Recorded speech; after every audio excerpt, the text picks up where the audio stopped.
boa noite. Que Jesus esteja nesse momento iluminando as nossas mentes, para que a gente possa se abrir ao conhecimento que está sendo proposto para essa noite de hoje. Hoje nós vamos falar sobre os laços de família pela ótica espírita. Para a gente entender esse tema, vamos definir primeiro o que vem a ser laço. Laço é uma relação estabelecida com o trem, uma aliança, um símbolo de conexão, de união, de vínculo. Nem sempre os laços que estabelecemos em nossa vida evolutiva são laços voltados ao bem. Infelizmente, estabelecemos, principalmente em nosso pretérito, laços voltados ao mal, realmente. E para a gente entender também o tema, eu trouxe uma circunstância que está retratada nas passagens de 3 evangelistas, de Mateus, de Marcos e de Lucas, que é quando Jesus ele falava para uma grande multidão, e quando ele falava, Maria, sua mãe, e seus irmãos de sangue apareceram do lado de fora, de onde Jesus falava para essa multidão. E de repente, um dessa multidão levantou e falou para Jesus: Senhor, a sua mãe e seus irmãos o aguardam do lado de fora. Eles querem falar com você.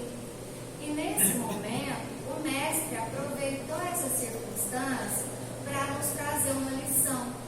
Imediatamente ele fez a seguinte pergunta para a multidão: quem é minha mãe e quem são os meus irmãos? E logo, como ninguém tinha conhecimento para estar respondendo aquilo, o mestre mesmo respondeu. Respondeu-se referindo-se, olhando para seus apóstolos: minha mãe e meus irmãos são aqueles que ouvem a palavra de Deus e a praticam. A multidão daquela época deve ter ficado muito confusa, não entendendo essa fala de Jesus. Mas será que o mestre está desdenhando a sua família? Será que ele não dá devida importância para a sua família consanguínea? Mas hoje, gente, ao longo dos séculos, de tudo que foi se passando, com a vida do Consolador prometido, a gente já consegue entender que essa fala de Jesus, ele quis mostrar para nós que além dos laços consanguíneos, os laços de sangue, genéticos, nós também estabelecemos relações de afeto com outros seres, criando o conceito não só de laços consanguíneos, mas de laços também espirituais. E o que vem a ser então esses laços espirituais? Esses laços espirituais são os laços que a gente tem de afinidade com determinadas pessoas da nossa caminhada. E esses laços, eles podem ser construídos não só no presente, mas eles podem também ser construídos no nosso pretérito. E a gente carrega esses laços para a nossa eternidade. No Evangelho segundo o Espiritismo está posto que os verdadeiros laços de família não são, portanto, os da consanguinidade, mas os da simpatia e da comunhão de pensamentos que unem os espíritos antes, durante e após a encarnação. E através dessa fala de Jesus, a gente tem um consolo letivo muito grande, ainda mais quando a gente vive laços consanguíneos que são conflituosos. Que a gente olha para o lado e pensa assim: nossa, parece que eu sou a única ovelhinha diferente dessa família, o patinho feio. Eu não estou em sintonia de pensamento, de desejo, de vontade com ninguém daqui. E isso é um consolo por quê? Porque isso mostra que nós não estamos sozinhos. A gente, além da gente ter Jesus, da gente ter Maria, os espíritos superiores que intercedem por nosso planeta e por nós temos também os nossos mentores e as nossas relações de afinidade estabelecidas.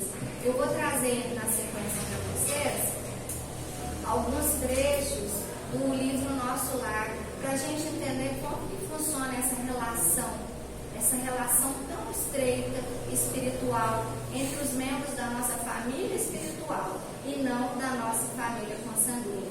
É claro que nós vamos observar que os laços consanguíneos, por mais que eles sejam conflituosos, eles serão no futuro os nossos laços de simpatia.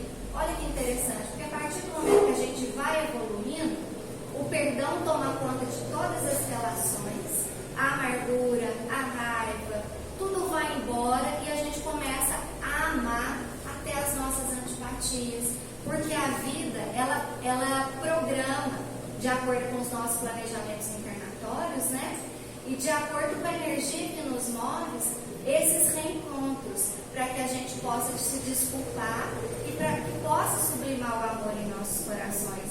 Até porque não tem como nós crescermos deixando um irmão, seja ele do nosso laço consanguíneo ou não, com alguma aresta, algo que fizemos que não foi corrigido. Como a gente subir mais um degrau evolutivo, deixando isso para trás, a nossa consciência nos permitiria? Não, ela não nos permitiria, né? A nossa consciência nos cobraria que haja encontros para que essa relação de afinidade ela possa ser construída, nem que seja pouco a pouco. Aí vamos falar agora das antipatias, né? Existe no nosso seio familiar as antipatias. Existem aquelas que são gratuitas, ou seja, no presente não aconteceu nada, nenhum evento para que eu me antipatizasse com alguém. Mas essa pessoa é tida por mim, pela minha forma de vê-la, como uma pessoa repulsiva, desagradável, incompatível, né? É uma pessoa que não é empática, que não tem bom senso, enfim, é uma pessoa que até é um repulso. Isso existe, gente, essas antipatias familiares, até essas gratuitas mesmo. Existem aquelas que a gente desenvolve por a pessoa ter realizado algum ato que de alguma forma nos magoou e nos ofendeu, certo? O que a gente, como seres lúcidos que somos, é não deixar que essas antipatias, gratuitas ou não, se desenvolvam a ponto de sentirmos ódio, a ponto de sentirmos aversão e a ponto de estar atrapalhando que nós possamos conviver com outros membros da nossa família. Então a gente tem que dosar isso com muito tato, com muita delicadeza, porque às vezes o antipático ele é o objetivo principal, às vezes, da nossa encarnação. Um dos objetivos principais é aproximar os dois. Aproximar, eu sei que vocês estão pensando em alguém, né? Talvez seja aproximar um pouco mais vocês dois. Não digo desenvolver uma relação de afeto, mas aparar as arestas que estão ali, né? E isso é tudo muito difícil. Por quê? Quando os adversários do nosso passado, eles reaparecem como membros da família para receber amor, nessa batalha há muitas campanhas de perseguição. Porque no nosso inconsciente está tudo que aconteceu e no inconsciente daquela pessoa também. Então a gente tem que mover um esforço tremendo para perdoar, para haver um perdão ali entre ambos, mútuo, ou de uma parte ou de outra, e essas pessoas se aproximarem. Às vezes a gente até pergunta, né, por que eu estou nessa família? A gente escuta até um irmãozinho falar do outro assim, gente, mas por que você é meu irmão igual a você? Eu já escutei isso dos meus filhos, né, num momento assim de briga, de desencontro, a gente escuta, né? Aí a gente reúne e fala, minha filha, o nosso pedinho é preciso que o irmãozinho esteja aqui, né? Porque a gente já tem esse entendimento. E tem uns que vêm até como gêmeos, porque eles estão atados a compromissos, são laços tão estreitos que eles têm que retornar o lar junto, justamente para parar essas dívidas. Então, a gente não está do lado de amores nossos do passado. Geralmente, a gente está do lado dos nossos desafetos. É exceção quando a gente tem um amor espiritual, alguém que a gente já tem um afeto, aqui encarnado lado a lado com a gente. É por isso que o marido é difícil, a esposa é difícil, os filhos são um desafio. Quantas vezes a gente quer resgatar os filhos que a gente fez perder no passado? Quantas vezes a gente quer resgatar o esposo que a gente também fez perder no passado? Porque a gente teve a oportunidade de estar do lado dele, mas às vezes a gente traiu. Às vezes a gente fez qualquer coisa que hoje gera uma treta, entende? Uma treta que é difícil da gente superar assim. A Joana de Ângeles traz para nós que a família é a escola de aprendizagem e redenção futura. Então a gente já entendeu que para a gente dar um passo a mais no degrau da evolução, nós temos que aparar essas arestas. A família consanguínea, isso é do livro Pensamento e Vida, ela pode ser apreciada como o centro essencial de nossos reflexos. Reflexos agradáveis ou desagradáveis que o pretérito nos devolve. Às vezes a gente olha ao redor, é como se a gente não estivesse merecendo passar por aquelas situações e talvez estar naquelas circunstâncias com aquelas pessoas. Mas nós temos que saber que nós temos uma bagagem pretérita muito grande, que está refletindo hoje nas situações que a gente está vivendo. Às vezes a gente vive situações até de abuso entre tios, entre alguém da nossa família. Tem situações de abuso, tem situações de discriminação. E a gente pergunta, mas por que euzinho estou vivendo tudo isso? E no Pensamento e Vida, o Emmanuel vem falar para nós que nós não somos vítimas de nada. Aquilo nos atraiu porque de alguma forma a gente já contribuiu com aquela circunstância que hoje a gente está vivendo de preconceito, de assédio. Algum comprometimento nós temos. E a gente precisa participar de alguma forma daquela situação hoje, seja de forma direta ou indireta, para a gente estar tendo um aprendizado. E quanto à nossa família espiritual? A família espiritual, ela nos acompanha, estando esses membros encarnados ou desencarnados. Família espiritual é aquela que a gente tem afinidades. Vocês estão vendo isso aí como se fosse um retrato aí de uma colônia espiritual, né? Isso não quer dizer também que quando a gente desencarna, a gente vai para um lugarzinho bonito assim como esse. Porque às vezes as nossas afinidades espirituais, no momento do nosso desencarne, nos levam para outros locais. Muitos de nós, é fato, nós vamos ter que dar uma passadinha no umbral, ou pequenininho ou grande, mas é preciso passar por lá para ir para alguma colônia depois. É o que a gente vê retratado nos livros, principalmente nas obras que o André Luiz dita através do Chico Xavier. O nosso grau evolutivo não nos permite alçar voos tão direto para a colônia. A gente precisa pelo menos de um hospitalzinho, de uma recuperação. Isso quando não fica uns 8 anos no umbral igual o André Luiz, né, gente? Ou mais, né? A gente vê muitos seres também ficando mais, até se recuperarem, né? Terem a certeza que podem habitar, subir um novo patamar. E eu trouxe aqui como exemplo, para ilustrar todos esses conceitos que nós trazemos até agora, no livro Nosso Lar, A Vida do Mundo Espiritual, eu estou tentando aqui resumir 3 capítulos, tá? Que falam sobre ideias principais relacionadas a esse tema. Para a gente entender esses 3 capítulos, que é do 18 ao 21, eu trouxe aqui o André Luiz. O André Luiz, para quem não leu o livro ainda, eu vou falar de algumas coisinhas aqui para vocês entenderem a situação. O André Luiz, ele foi médico na Terra, ele passou pelo umbral. Quando ele desencarnou como um suicida inconsciente. Ele não sabia que ele era suicida, mas pelas atitudes dele, ele acabou sendo suicida. E quando ele chegou lá no umbral, ele não teve ninguém da família espiritual que foi lá resgatar ele no momento que ele estava com uma melhor sintonia. Mas quando ele estava com uma melhor sintonia, os obreiros dessa colônia espiritual chamada Nosso Lar foi até ele e o resgatou para Nosso Lar. Aí ele ficou no hospital e depois de um certo momento que ele se recuperou, ele foi chamado às atividades de auxílio nessa colônia. Aí falaram para ele, agora você está bom para você aprender mais e trabalhar. Por quê? Porque a finalidade dessa colônia Nosso Lar é trabalhar.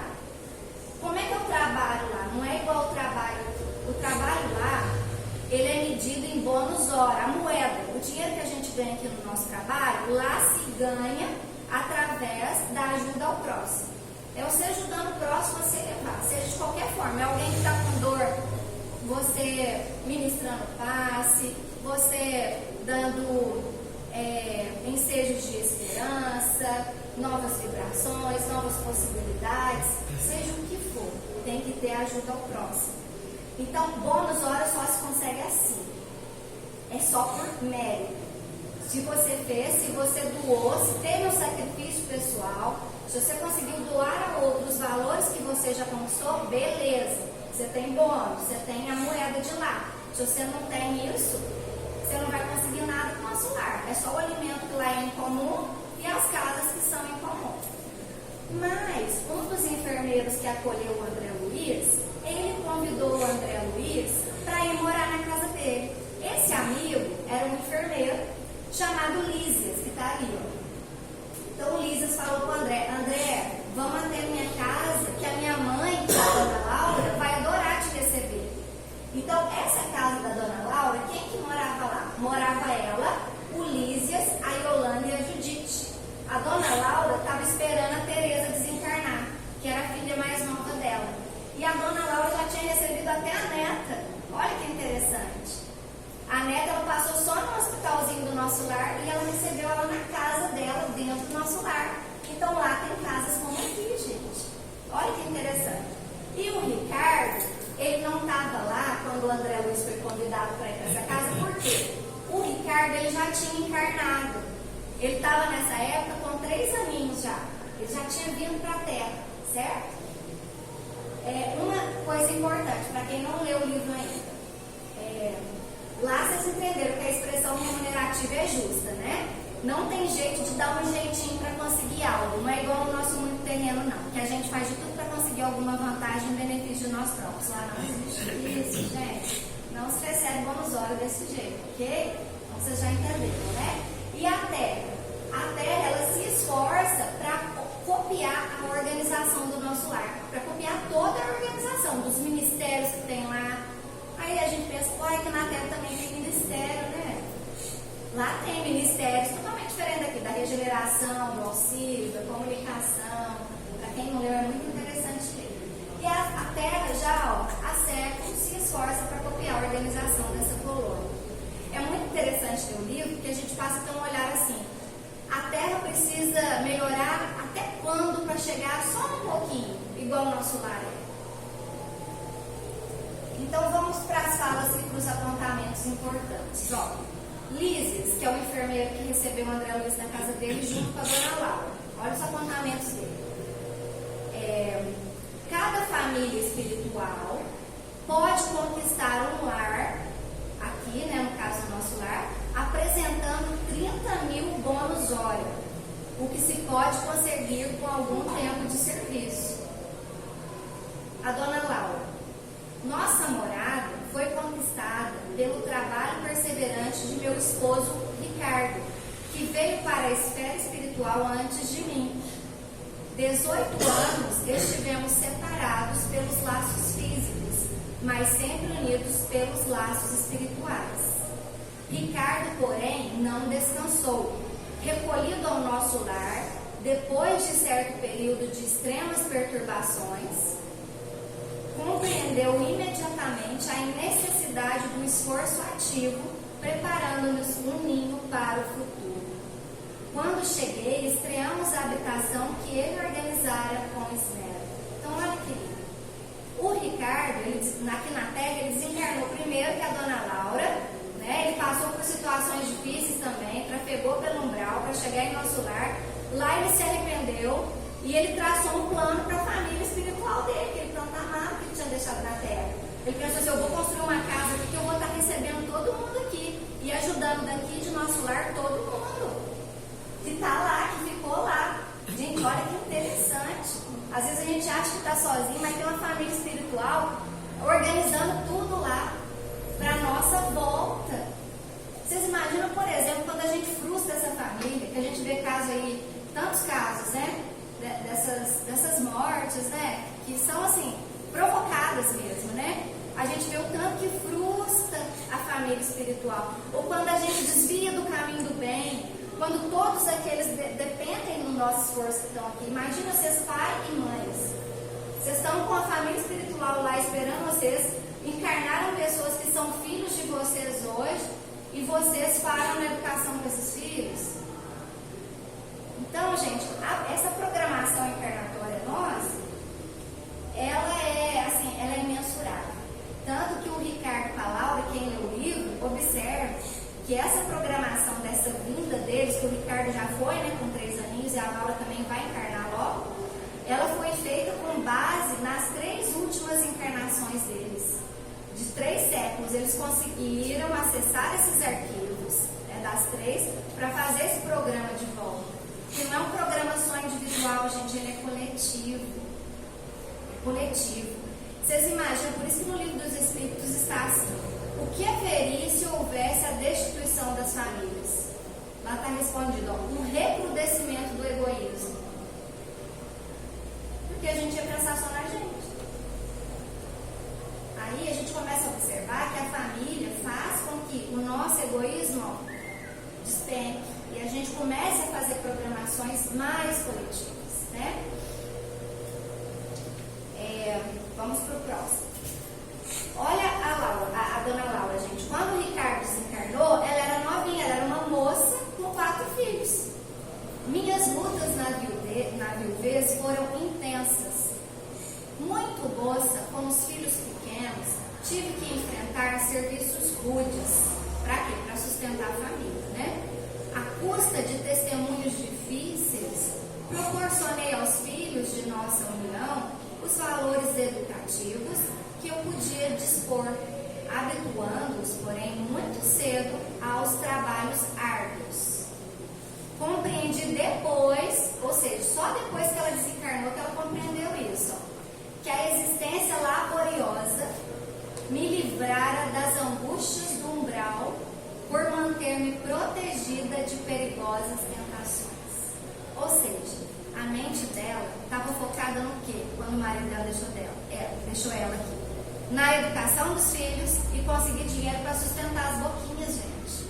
Era só isso. Ela não tinha tempo para futilidade. Ela não tinha tempo para pensar no supérfluo.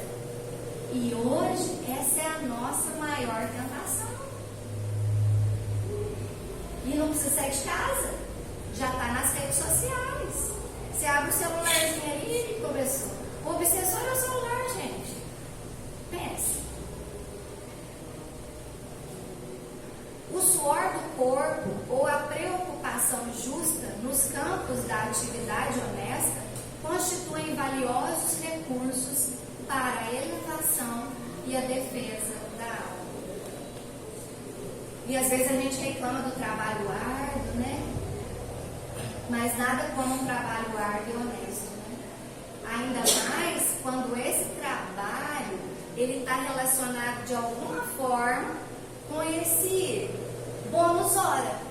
A gente não aprendeu aqui que em nosso lar é só o serviço útil ao próximo, seja de elevação, seja do que for. Ele funciona como bônus hora? Aí a gente verifica na nossa sociedade, né, no planeta Terra. Quem que é bonificado mais? Não é quem tem poder? Não é quem está num grau assim mais elevado, seja de conhecimento, de honraria, né? Ou seja lá o que for. Então, na nossa sociedade tem muitas relações de poder em relação a isso. Só que a nossa relação de poder como ser espiritual, de quem somos, é a capacidade de elevar o próximo. Então, por isso que muitos chegam no plano espiritual achando assim: nossa, mas eu estudei demais, eu trabalhei demais, olha o dinheiro que eu conquistei, e quer levar isso, gente. E isso não funciona lá pra cima, gente. Isso não funciona. A monetização daqui não funciona lá. Nós não vamos ser recebidos em nenhuma colônia assim, levando dinheirinho, levando o poder da terra, os diplomas da terra. A gente vai conseguir mais oportunidades de alçar voos altos, né? Ir para colônias, habitar esses locais, dependendo da nossa capacidade de ser útil já aqui. E às vezes a gente passa um dia inteiro assim, ó, nossa, em que momento eu fui capaz de elevar o próximo? Não consigo lembrar. Isso é frustrante. Isso é frustrante para nós que somos espíritas e já temos essa consciência, né?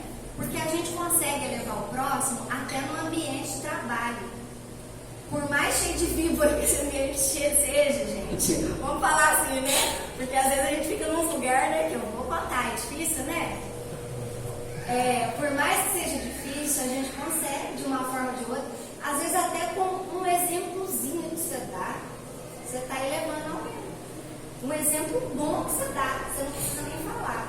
Só a forma, a maneira de você ser, a maneira de você agir, você já está elevando alguém. O difícil é você se controlar para manter no bem e não agir como as víboras. Porque nós agimos geralmente muito por conveniência no meio que a gente está inserido. É muito difícil a gente continuar sendo o patinho feio do meio que a gente está inserido. Né? Mas a gente sendo o patinho feio do bem vale a pena o esforço. Né? Olha para lá, gente. Encontrar Ricardo representava o céu para mim. Ela não acreditou quando ela chegou lá e tinha uma casa e ele esperando ela. Gente, que coisa mais linda. E a mulher nem passou no umbral. Trabalhando por nossa evolução, unindo-nos cada vez mais e cooperando no progresso efetivo dos que nos são afins. Com o correr do tempo, Lísias, né, que é o filho da Dona Laura, e Holanda e Judite, os filhos, reuniram-se a nós, aumentando nossa felicidade. Então eles participaram do desencarne de todos os três. Ai, gente, são poucos os espíritos hoje, nós aqui hoje, que desencarnamos com essa lucidez, sabe? Depois que passa aquela confusão toda, são poucos que têm olhos de ver os afetos que estão ali cara a cara com eles. Os afetos que estão mais elevados. A gente diga por passagem André Luiz. A mãe dele estava o tempo todo em sintonia com ele até no umbral, mas ele não via a mãe. Ela visitou ele no umbral. Ela visitava, estava perto dele na colônia espiritual. A mulher era mais elevada, gente, já estava lá em cima. Ele não via ela, ele não tinha olhos de ver. O lar é tempo onde as criaturas devem unir-se antes espiritual do que corporalmente. Nossa, forte isso, né, gente? Importante da gente apresentar, da gente desenvolver os laços espirituais e não os laços que envolvem a posição social, o ter, a beleza. Estou com ela por causa que ela é linda, por causa do corpo. Estou com ele porque ele me proporciona um bom local na sociedade, né? Conforto, facilidade. Vocês estão vendo as facilidades, né? A Dona Laura agradeceu dela não ter tido facilidade, né? Se ela tivesse tido facilidade, ela ia estar mais sujeita às tentações. Se ela tivesse tido facilidade no ambiente terreno. Aí ela pergunta para o André: onde nas esferas do globo o verdadeiro instituto doméstico, baseado na harmonia justa, com os direitos e deveres legitimamente partilhados? Aonde que existe isso, gente, na esfera terrestre? É um sobrecarregado, né? A gente vê nas famílias, um se sobrecarrega, o outro já está mais frouxo, despreocupado. Ou então tem um que é muito autoritário, que domina todo mundo, que não deixa as pessoas serem como precisam ser, né? Não deixa atrás os desejos das buscas internas que como espírito, né, elas sejam. Existe muito isso nas famílias. Na maioria, ó, ela fala dos casais, gente, dos cônjuges, ó. Os casais terrestres passam as horas do dia vivendo a indiferença ou o egoísmo feroz. Olha o que ela fala, é a realidade mesmo. Dissimulam em sociedade, ou seja, em sociedade são dois passarinhos lindos, né? Tá ele e ela lá nas redes sociais, de mãozinha dada na rua, né? E na vida íntima, um faz viagens mentais de longa distância, enquanto o outro comenta o serviço que lhe seja peculiar. Se a mulher fala nos filhos, o marido excursiona através dos negócios. Se o companheiro refere qualquer dificuldade no trabalho que diz respeito, a mente da esposa volta ao gabinete da modista. É mais ou menos o que acontece conosco, casais, né? Enquanto um está querendo um trem com um desejo, o outro está pensando em outra coisa. Está só ali de corpo presente. É isso que ela fala, gente. As uniões, elas não podem ser corporais de corpo presente, né? Quase não há concessões recíprocas entre o casal. Não há tolerância e apaga-se a beleza luminosa do amor, quando os cônjuges perdem a camaradagem e o gosto de conversar. Daí em diante, os mais educados respeitam-se, os mais rudes mal se suportam. Por mais que se unam os corpos, vivem as mentes separadas, operando em rumos opostos. E o tanto que é difícil, às vezes a gente conversa com pessoas que tomaram a decisão, né, de terminar aquela relação conjugal, né? A doutrina espírita, ela nunca condena esse término, gente. Desde que esteja gerando piores condições, estar ao lado daquela pessoa, que você tenha certeza aquilo é o necessário. Talvez seja necessário, talvez seja o melhor para você evoluir. Porque a gente não sabe a programação. Às vezes a gente tem um tempo para ficar do lado daquele ser. E a gente tem que ter a intuição, né, a conexão com Deus, para a gente entender qual que é o momento. Oh meu Deus, qual que é o momento? Eu tenho que me resignar e ainda ficar ao lado, passar por isso tudo? Ou é o momento de terminar essa relação, né? Só com muita intuição, gente, né? Com a luz divina mesmo, a gente consegue tomar essa decisão acertada no tempo certo. Justamente porque, gente, que acontece muito tempo. Olha o que ela diz: raríssimas são as uniões de espíritos afins. A esmagadora porcentagem são de ligações de resgate. Então é para estar junto de alguma forma, parar aquelas arestas. E é tão bom quando termina, mas o término é amigável, né? Que ambos entendem que aquilo é o momento, que aquele é o momento, aquilo é necessário. Olha a ficha de serviço dela, gente. Minha ficha de serviço autoriza-me a interceder por minha filha que está chegando, porque faltava a Tereza chegar. E preparar-lhe aqui trabalho e concurso amigo, assegurando-me o auxílio de nossa colônia durante minha permanência nos círculos carnais. Então, os bônus horas que ela tinha, ela conseguia interceder pela filha, arrumar um lugarzinho lá para quando a filha chegar. Isso é lógico, né, gente? Se a filha não tiver desviado, né, do caminho, né? Porque tudo existe o livre-arbítrio, né? Mas olha a capacidade de intercessão da mulher, gente. Porque às vezes a gente fala assim, ó, nossa, pede oração pro fulano, ele tem uma força, uma capacidade de intercessão. Mas por que ele tem capacidade de intercessão?